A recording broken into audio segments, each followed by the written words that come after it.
coaching में आई सब लइकन के कैलस घावाई सब लइकन के कैलस घावाई जहिया से पढ़े कोचिंग में आई सब लइकन के कैलस घावाई तो लंबा लंबा बाल गल पे तिल वाली लंबा लंबा बाल गल पे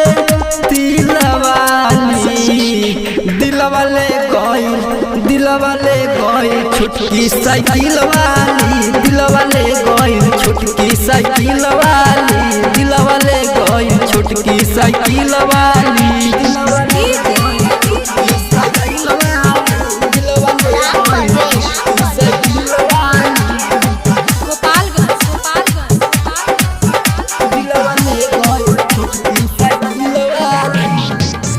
सीना में साइंस के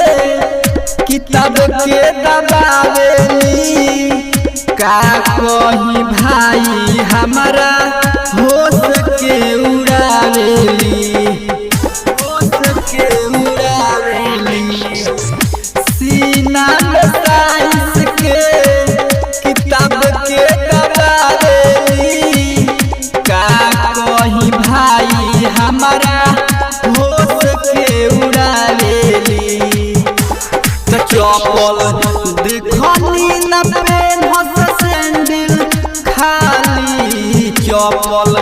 देखनी न पेनहस सैंडल खाली दिलवाले गई छोटकी साइकिल वाली दिलवाले गई छोटकी साइकिल वाली दिलवाले गई छोटकी साइकिल वाली दिलवाले गई छोटकी साइकिल वाली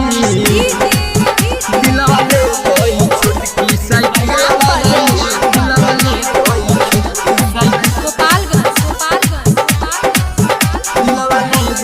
छोटकी साइकिल हल्का देख के पापा गलाई छोटू मुन्ना नंदन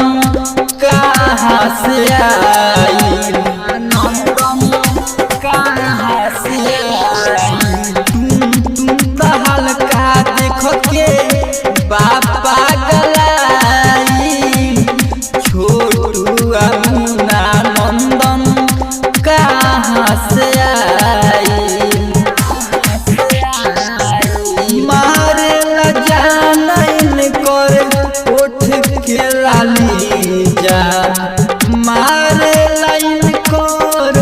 उठ के लाली दिलवाले गई